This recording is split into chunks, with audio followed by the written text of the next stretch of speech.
Hey, it's JD here, and I really hope you're enjoying the countdown so far. I want to tell you about something special we've got going on, though. Every year we do something called a pod list. It's a podcast playlist where I solicit you, the listener, to create your favorite pavement jams. That's right, if you are musically talented, or even if you are not. Get your band together or pick up your fucking acoustic guitar and jam your fucking balls out. That's what I want. From there, take the WAV file, email it to me at jd@meetingmalcolmist.com or send it via WeTransfer, and Bob's your uncle. That's all it takes, and you will be on the Meeting Malcolmist Pod List 5. And now, on with the countdown. Previously on the Pavement Top 50. It's Half a Canyon. Ryan, from Soundtrack Your Life, what are your initial thoughts about this song? It's a great song. I really like this song. For some reason, for a long time, I thought this was the last song on Wowie Zowie. It kind of has that like epic, it has like that epic finale, with how it ends and like just this big jam of chaos. Hey, this is Westy from the rock and roll band Pavement, and you're listening to the countdown. Hey, it's JD here, back for another episode of our Top 50 Countdown for seminal indie rock band Pavement. Week over week, we're going to count down the 50 essential Pavement tracks that you selected with your very own top 20 ballots. I then tabulated the results using an abacus and a pool cue I broke over my knee in a moment of rage. How will your favorite song fare in the ranking? You'll need to tune in to find out. So there's that. This week we're joined by Pavement superfan Alex from Portland. Alex, how you doing, motherfucker? Fucking great, JD. How are you? Oh man, I am stellar right now. I am feeling good. Yeah. How about you? Feeling good myself. I apologize if my vocal cords crack. I decided to sing karaoke last night, and nice. Yeah, What'd you sing? Rocks Off by the Rolling Stones. Oh wow. I went really, really hard in my Jagger mode too. So if I sound like a mid-pubescent boy, that's why. That's great. Well, what do you say we talk about Pavement? I'm so ready. All right. Hit me with your Pavement origin story. It goes like this. So I am a millennial. I was born in 1990. So when they were doing their initial, when they were an active band recording music and touring originally, I was way too young to be a part of it or even know about it. How I came to Pavement is I was 15. This would have been 2005. We had a local coffee shop where I'm from, a small town in Indiana. And you would walk down there on, a given night and there would be live music. It was usually acoustic bands. And we were there, like me and a couple friends of mine, and we were watching this, like, I don't know, kind of like weird sort of indie band. They were acoustic, but they were still kind of like doing heavier stuff, and they were catchy and interesting and weird, and the lyrics didn't really make any sense. And I was fascinated. Like at 15 years old, the shit was blowing my mind, and I was like, hell yeah, dude, this band's great. And I look over and we see Matt, the cool kid, and Matt's like this mysterious kind of, all the boys want to be him, all the girls want to be with him. Shout out to Matt. That kid was just the coolest kid in our town. And I remember going up to Matt after the show and saying, like, man, that band we just watched was really cool. And he takes like, probably a 5-second drag of a cigarette, just goes, they're just ripping off Pavement, man. Oh, wow. And I didn't know who that was, but of course I'm trying to be cool for cool Matt. So I'm like, yeah, dude, totally ripping off Pavement. Yeah, they're way better. So I rushed home. I open up LimeWire. Of course. Yeah. Type in Pavement into the search bar. And by the way, I wanted to reiterate something I wrote into you when you were doing your old show. In 2005, if you opened up, a peer-to-peer illegal downloading app, and you typed in Pavement, Harness Your Hopes was by far the top thing that would come up.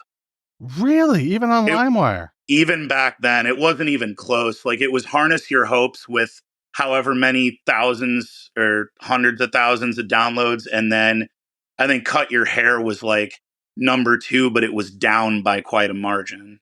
That's wild. So Harness Your Hopes has been the fan favorite for a lot longer than people have noticed.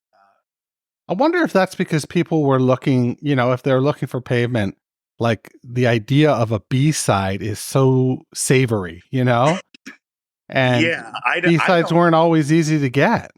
Yeah, it might just be their like, undisputed best song and everyone just knows it or something. I don't know, but I heard it and I walked away with 2 thoughts after listening to that, which is, one, this doesn't actually sound anything like that band I just heard at the coffee shop. And number 2, this is definitely my new favorite band. The wordplay blew my mind. The guitars were kind of jangly, but also kind of grungy, which, like, jangle pop and grunge are pretty much my whole wheelhouse. And they sort of combined them seamlessly into one thing. And I'm like, yeah, dude, I'm all in. And from then on, they've, my favorite bands shift, but they've been in the top 5 ever since.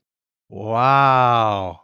So when you finally decided to jump away from LimeWire and purchase your first record, what was the or CD or cassette? What was it? What did you end up with out of the chute? Oh, Wowie Zowie. That was the one that I was just like, my favorite. My favorite record is definitely Wowie Zowie. So when I had the chance to purchase it, I had the vinyl. I used to have a picture, but I was wearing a shirt of a band that's now canceled, so I deleted the picture off social media, but I had a picture of me holding up the smooth blank 4th side of that record. Yes. If you know, that record is it's 2.5 sides. Wow. Or 3 sides. Yeah. You know what I'm saying? It's a record and a half. Yeah, absolutely. So, It's yeah, what is it? 18 tracks, right?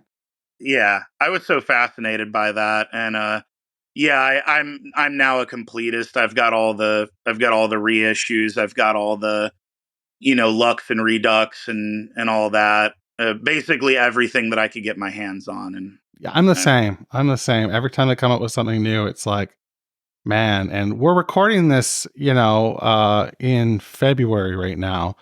So we've heard of this 7-inch box set coming out, but we don't know what it is and what it will entail. I'm very curious about it, if it's going to be a must purchase or not. I mean, it's going to be, just because I'm a completist. Like, even if it's not my favorite or whatever, like Terror Twilight is my least favorite Pavement album, but you better believe I bought that, Box thing set? when it came out a couple of years ago. So Yeah. Well, we waited so goddamn long for that. So they really over delivered, I thought. Like I thought, um, we waited a long time for it, but it was completely worth the wait once I put the records on my turntable. So, you know what else I waited a long time for and finally got in, I think it was September of 2022, was I got to see them live for the first time. Oh, I was just going to ask you about shows. September 2022. So where was the venue? In Portland. Well, in Troutdale, which is like northeast of Portland, but they have a venue out there that was big enough to kind of suit the size of the show. Gorilla Toss opened for them. I'm a pretty big fan of them. We're in their like hyper pop era, which is really fun. I think I saw them on the road with Gorilla Toss as well. I think I'll have to ask Tim from Portland, because he's got a way better memory than me, but we saw them in Toronto, and I'm pretty sure Gorilla Toss was one of the opening bands, and I enjoyed it. Yeah, I had a blast at that show. Also, one little funny tidbit, when they played Range Life, Malkmuth found a way to work in "All Cops Are Bastards" into the Run from the Pigs, the Fuzz, the Cops, the Heat. He like somehow worked that lyric into there, and the crowd went absolutely apeshit. That was like the Oh, that's That so was the most cool. excited the crowd got all night. He definitely knew he was playing to a Portland crowd. It was really neat. That is cool. Well, Yeah. I mean, he's a transplant now, right? He's part Portlander at this He point. he's been here a lot longer than I have. Yeah. Also, I wanted to mention another cool thing that happened much more recently, about a month ago on my birthday, actually. Dinosaur Jr. Played Portland at the Revolution Hall. And what I don't know if you've been following their tour or not, or if you're even a fan. I didn't catch the band. Sorry. Dinosaur Jr. Oh, okay. Yeah. Dinosaur. Yeah. So they've been like, they've been getting like a local musician from whatever city they're playing in to like join them for a song on stage their whole tour. And like I think when they were in Philly, they got Kurt Vile to go up with him, stuff like that. And when they were in Portland, guess who the special guest was that came out and sang a song with them? I fucking saw that. I saw some video. Yeah, How he sang spoiled Crack. were you that night? It was amazing. It was like, two of my favorite 90s bands getting up there and like jamming out together on one of their best songs, and it was just a lot of fun and I enjoyed it. So to see Jay and SM like dueling guitars would be fucking so cool. They're both so different but so good, Oh yeah. with the guitar.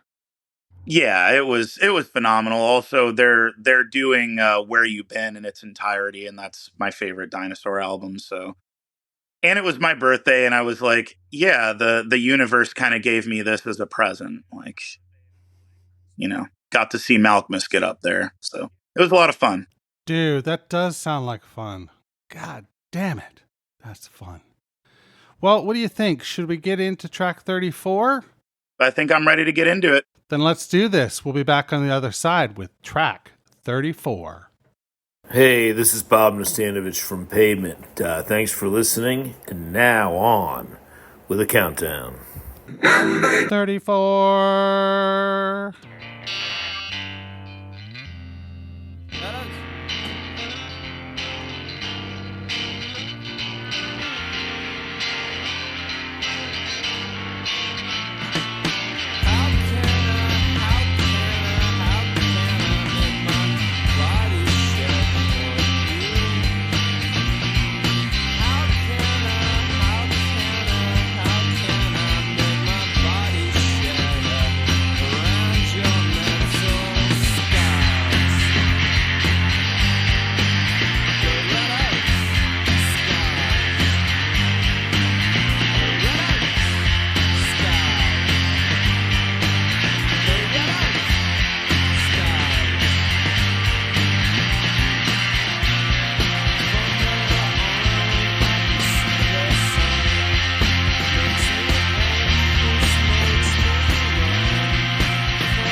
Okay, we are back. You heard it here first. The first song from the original version of Slanted and Enchanted to appear on the countdown, Loretta's Scars. Alex from Portland, how are you feeling about Loretta's Scars? It's a great song. I've got all kinds of thoughts on it, but it's on Slanted and Enchanted, which is a great album. It's Slanted and Enchanted is the least varied album in my opinion. Like most of the songs on it are kind of one vibe, and this is definitely no exception. I think it's a great I get vibe, and that. I Yeah, enjoy it. But yeah, I guess if I can start out the gate with my only really negative take on it, sure. um, it kind of feels like the meme of like, "Hey mom, can we stop for Summer Babe?" No, we have Summer Babe at home, and it's this. They're different chords, but they're played in the exact same structure, and the drum beat's the same. It's that classic Gary Young boom boom boom boom, kind of Yeah. thing. But it's still a great song. I'm definitely not shitting on it at all, and I'm ready to say all good things from here on out. I just figured I would get that out first. Well, hit me. Hit me with some good stuff. Hit me with your So best shot, Pat okay, Benatar. so when you okay, how do I put this? When you're listening to the bulk of the lyrics are just how can I uh make my body shed for you, body shed around your little scars. If you're listening to the how can I part, it sounds like he's like drunk or something, like he's slurring it, like he's not keeping up with the rhythm. Yeah. So just earlier today, as a fun little exercise, what I tried to do was sing it myself in a way that would fit the meter, and it's impossible. Really? Yeah, you can't do it. There's no way. I don't know if it's because How Can I is 3 beats and the song's in 4/4, but for whatever reason, you can't really make it go with the beat. And yet, when it gets to make my body, when he comes in on body, it's always perfectly on beat again. Even though he like every time he does it, it gets a little bit slower and more drawn out and kind of drunker sounding. He nails it every time. So I really respect the way that the words are delivered from a standpoint of like this shouldn't work, but it does. Right. Um, Yeah, I can see that. so It's that very sparse lyrically. Very sparse lyrically. it's funny because like one of the things I love about Malkmus, and it's the same thing I loved about David Berman, same thing I love about Bob Dylan, Dan Behar, sometimes Neil Young and Joni Mitchell, is like you'll be listening to a song and you're so like emotionally invested and you feel the power of it and it's such a great song, and then you're singing along and you stop and you're like, I don't know what the fuck I'm singing about right now at all. And that's most, if not all, Malcolmus lyrics. But Yeah, I would agree with that. this one, I'm like, and I even did the thing where I went to Genius just to see what they would have to say, and it's just, I think it's one paragraph that someone wrote in that just says like the narrator clearly doesn't know how to help the person named Loretta, and it's like, okay, thanks for the information. Yeah, that's really gets us nowhere. But that's all you're gonna get. You're gonna get nowhere if you like. I gave up a long time ago trying to like grab any serious meaning from a lot of Pavement's catalog, if not all of it. Maybe Grounded is like, doctors are these like rich assholes that don't give a shit about people. Like you can grab that from Grounded, but like most Pavement songs don't real I don't think they have a meaning. I don't think that's the point. Yeah, I think there's bits and phrases that you can glean something from, thematically in a song, but few and far between is there like a narrative, which was so different when he released his first solo record. And all those songs had like total narratives, like protagonist, beginning, middle, end.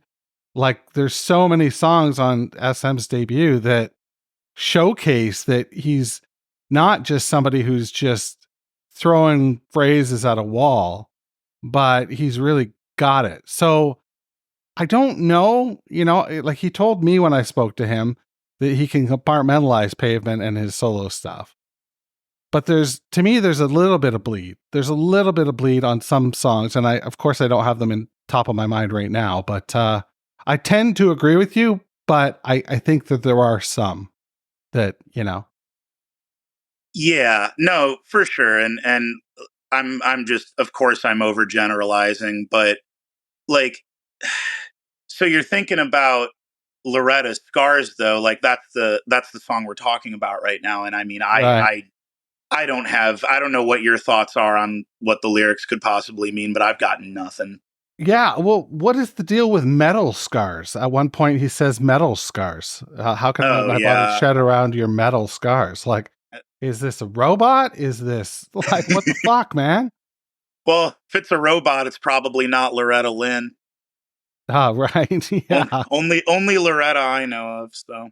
Yeah. It's not a common name. Or Cleveland's ex-wife from Family Guy. I never watched Family Guy, so You're better she was for it. Loretta? You're much better off for it. What else have you got on Loretta's Scars? I Anything much else? I mean, this is a tough ask. There's literally 6 lines, and then they're repeated. I like how you broke down the music though. There's about 3 chords for most of it. There's the Gary drum beat that he does on Summer Babe. We could talk about Gary's drumming though for a minute because I am a fan. Me too. I like, and this has been said a million times by a million people, including people on your podcast.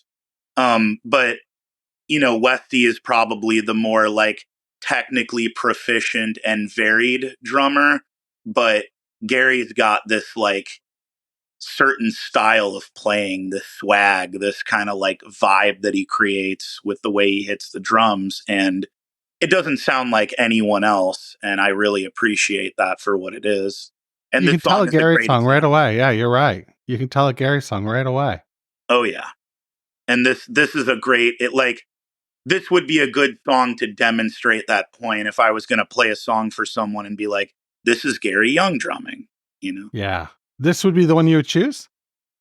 It would be close. I mean, like I said, it's the same drums on Summer Babe, and then you've got what's the song after Flamethrower where it's only one like line that he says over and over again?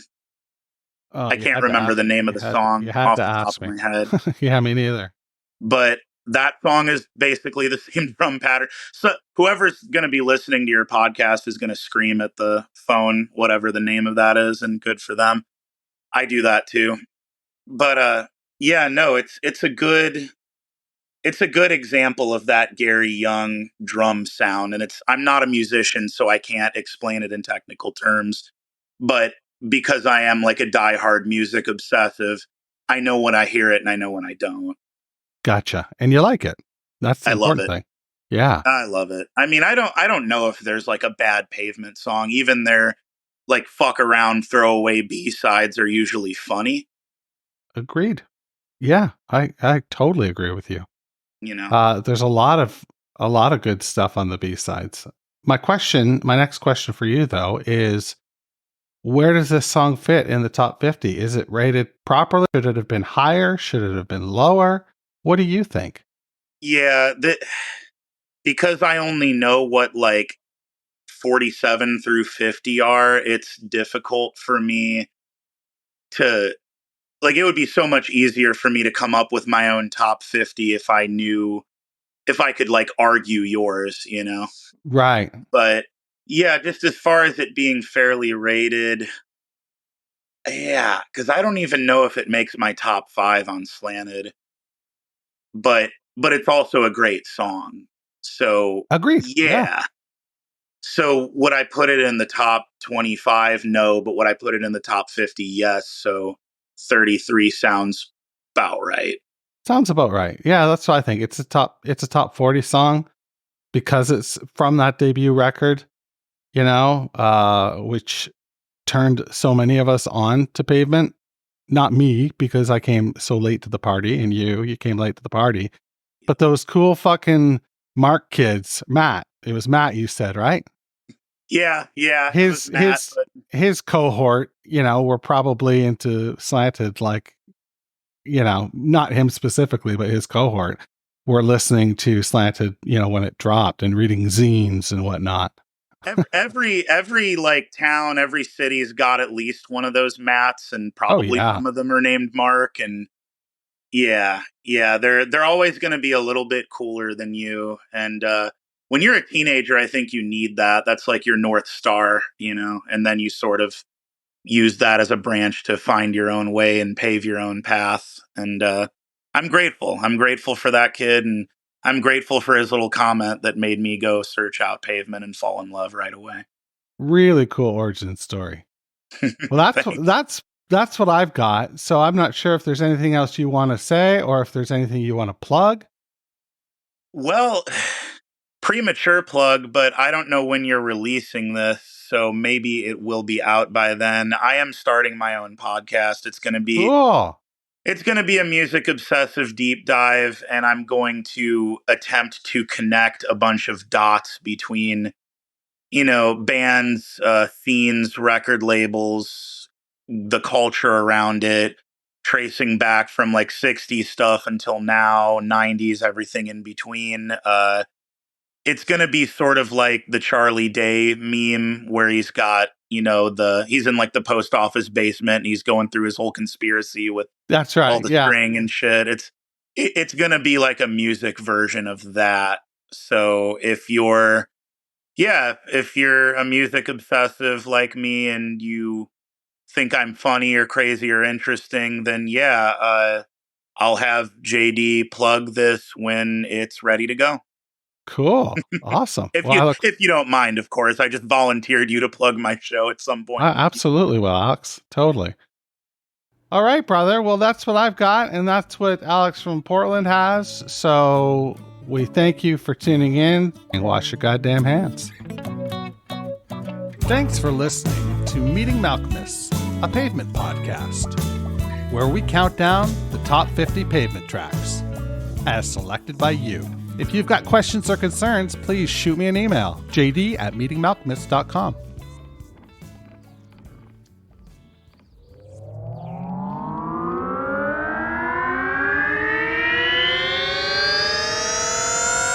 Do podcasts and such.